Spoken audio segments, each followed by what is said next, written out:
Hey, this is Robert Monroe of Monroe Magic, and we are going to look at one drops. What are we looking at? One drops from the set of Teenage Mutant Ninja Turtles. I know Strixhaven's just been announced, everyone's excited, but we are gonna take a look at some bangers from Turtles. I have my favorite at the end. I'm sure you probably know what it is, but we're gonna go through. We're gonna start with an oldie but a goodie, and that is Brainstorm. Look at that beautiful, beautiful source art. We've got, it's an instant, it's blue. Draw 3 cards, then put 2 cards from your hand on top of the library in any order, on top of your library, right? This is a very good card, as I'm sure you probably know. You can play on the other person's turn because it's an instant. It's a cool shredder art. Not shredder, splinter. How did I get that wrong?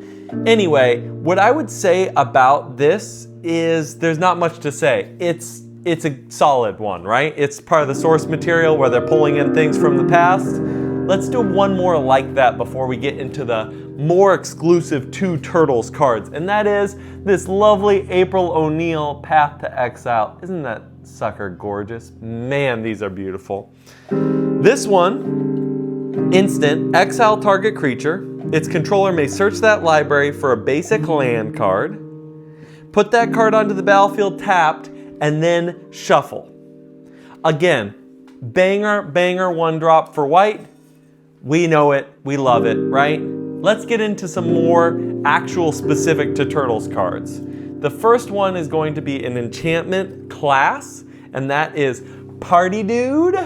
Look at that, we got some nice foiling action there.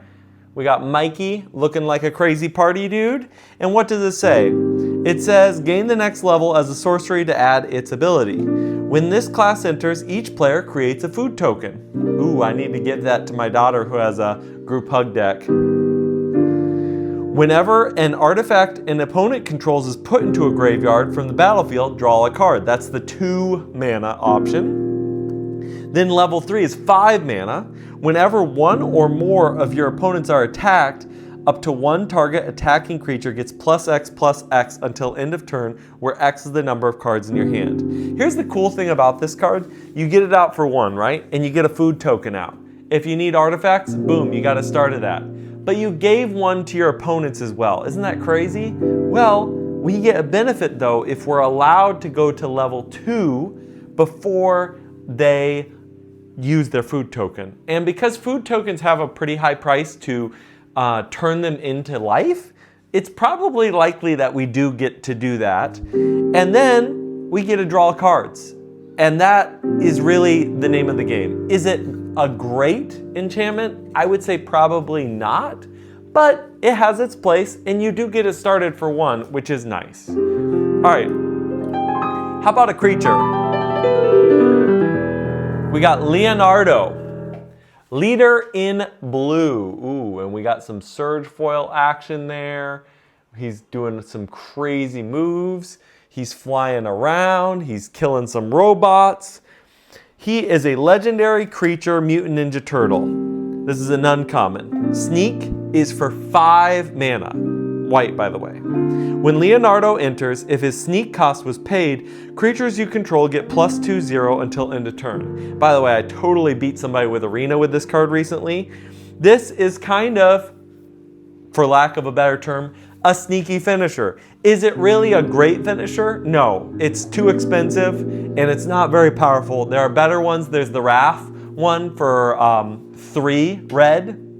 Well, 1 colorless, 2 red. That one sneaks in and gives everyone double strike. Extremely powerful. It's 4 mana to play regularly. The other nice thing is for 2 mana, you can give it first strike until end of turn, and it's a 2/1. Is it a great card? Probably not, but I do like how you have a cheap creature where if you play it on turn 1, you get some board presence, you get rolling, and if you need some heat later on in the game, you've got the high mana pump to just dump all your mana into there and go from there. All right, let's keep on rolling. I got 1 more white card. Nope, actually I lied. There's another white card in here. But let's keep on going. We have Hamato Guardian Stance. If you're liking the jazz, give a like. All right, this is some value. Target creature gets +1/+3 and gains flying until end of turn, scry 1. It's an instant. The cool thing about this, when you first look at it, you're like, I want the evasion and then I want to go hit through. So I'd rather it be +3/+1. But if you think about it, this is a perfect, oh crap, they've got a flyer, what am I going to do card. Because you can chuck it up in the air and block something. The scrying is quite nice because then you can look and dig for something you really need. Also, the other nice thing about this is it's an instant, and then everything else in your deck that deals with instants and sorceries can get pumped from that. So is this the most powerful card in the universe? No, but it has some sick Splinter art, although he looks very, very weird. He looks like from a live action, not a live action, an animated movie from like 2009, if they did Turtles then. So not the best, not the healthiest art, but you know, a solid choice if you just want some early game heat, if you will. We're gonna move on to one of the pizzas. This is the guac and marshmallow pizza. For 1 green, this has flash. I like the flash a lot. Actually, I like this card a lot. When this artifact enters, target creature gets +2/+2 until end of turn, untap it. Imagine this board state. Your opponent sees all of your creatures tapped and goes, that's the one I want to hit. And what you're going to do is you're going to play in response, guac and marshmallow pizza. Your guy untaps and is +2/+2. I think the only thing that's crappy about this, if you think about it, you have to do this before the declare blockers phase so that you actually can block the person. But when you do that, they're going to be +2/+2 before you do it. So you kind of have to choose. Are you going to be sneaky with the boost, or are you going to be sneaky with the putting a blocker out that wasn't existing a second ago? Think about it, right? Because if you're using it for the untap, then they're going to know he's boosted before the actual blocking is taking place. Now granted, they've declared attackers. There's not much they can do, but they could do some sort of response. So if you're trying to get at the very tippity-toppity of the stack, it may not be best for that. But I will say, flash, it's a food, it's an artifact, so you're getting value out of this thing no matter how you put it, and that rat is loving this pizza. That's really gross. Okay, one more green. This is Cowabunga. This is a tutor. Well, it's a really, really lame tutor. Look at the top 4 cards of your library. You may reveal a mutant ninja turtle or land card from among them and put it into your hand. Put the rest on the bottom of your library in a random order. This is a little bit of growth, right, in trying to get land. If you've got mutant ninjas and turtles, that's your deck made up, you're going to be able to get maybe another card from there. I will say this is going to trigger pretty often if you build your deck right. But is it that great? No. Combined with other pieces though, and you just need something to fill out the mana curve, here's your bet. And let me just use that as a chance to pause for a second before we go through, let's see, how many do we have left? 4 more before we get, well, the last one is the 4th one. So 3 more before we get to the crowning jewel, in my opinion. Why am I talking about 1-drops? I love 1-drops. Why? Because there's nothing worse in Magic than being in a situation where you can't do anything and you want to have some board state, you want to be doing something aggressive, you want to be having fun, but you can't because you don't have those mechanics in place, that stuff to move, that stuff to actually be making plays. 1-cost cards are your playmakers. If they're instants or flash, boom, you're doing them on your opponent's turn. You only had 1 sneaky mana. They probably see this pile of land all tapped and they're like, you can't do anything. And then you play that sneaky one and they're like, wow, that's incredible. All right, let's get on to the next thing. We've got Featherbrained Filcher. Horrible art, honestly. I am not a fan of the art that's not turtles in this set, which probably means it's all nostalgia that I like the art. Although the comic books, you got the comic book source art, you have to love it. And I'm so glad they chose to do turtles at this point because if they had done it earlier, they probably would have messed it up like they did with Avatar and like bad screen grabs and stuff like that. They did it right, which I appreciate. Flying, 0/2. When this creature leaves the battlefield, create a food token. There's definitely value here. You're getting two things coming in for this. You're getting a cheap, chumpy blocker. You're getting a flyer, so you could, it's not a defender, so you could actually use this pumper. It's a mutant class, which goes along with a ton of stuff in this set. So is there value here? Yes. Is it a ton of value? Not really, but there's some stuff you can do. All right, we're gonna do 2 black 1-drops, and then we're finally gonna end it with my personal favorite. All right, let's get a little bit of jazz going on here. A little pentatonic scale to jazz it up, and we've got Squirrelinoids. All right, 1/1 Death Touch. I don't think I will ever get tired of playing 1-cost 1/1 Death Touch creatures. They are just a pain. And in general, you get to get a mana advantage or a card advantage when you're playing Death Touch creatures. They are going to force your opponent to do things that they don't want to do. They're going to not attack when they want to attack. They're going to want to not block when they should be blocking. It just creates confusion and problems in the board state. So even though this is a common, even though it's 1/1, even though you could be getting more value doing something else, I'm a fan of this. All right. And then everyone's favorite, Dream Beavers. Whoa, Dream Beaver.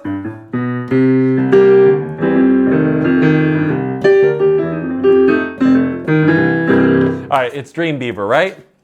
Flying, 1/1. First of all, the flying for a 1/1, you got to be a fan of that. When this creature enters, each opponent loses 1 life and you gain 1 life. Scry 1.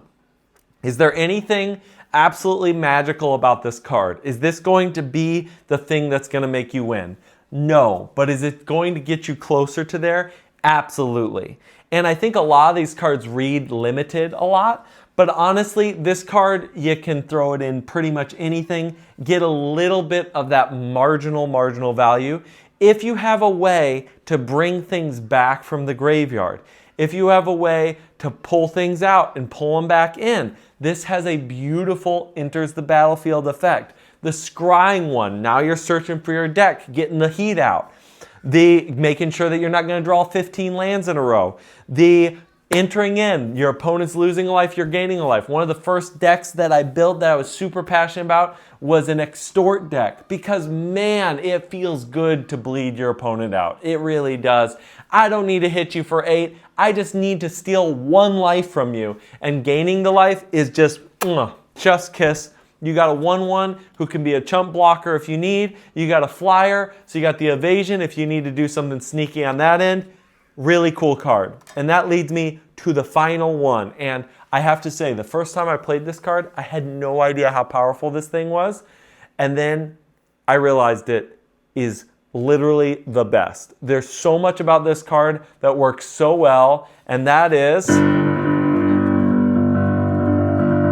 Sewer Valence Cam. I knew you knew this was coming.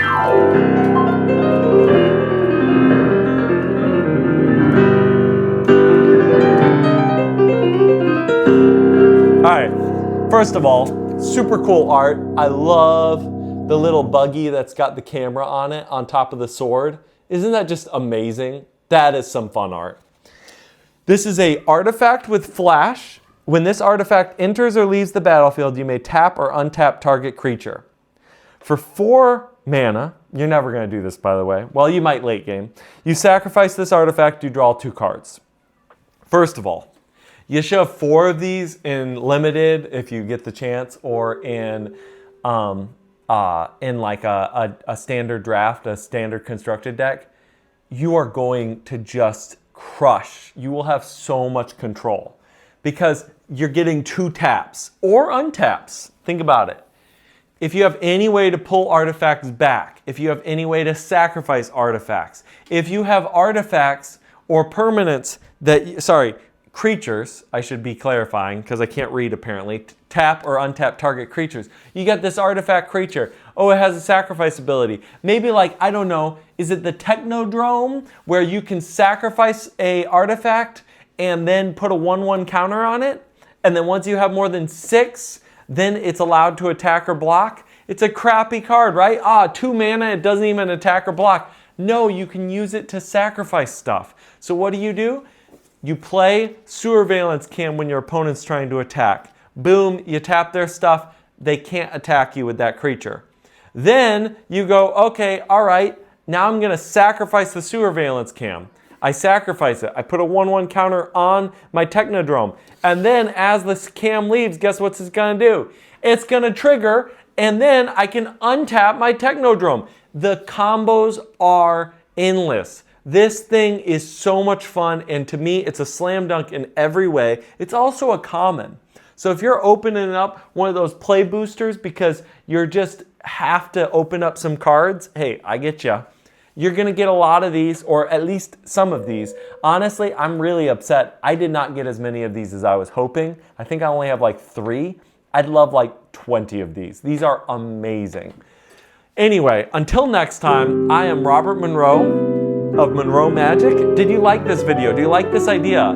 Should I do some budget, common, uncommon, maybe a couple rares thrown in, of 2 drops, of 3 drops, of 4 drops? What do you guys like? I'm happy. I'm all ears.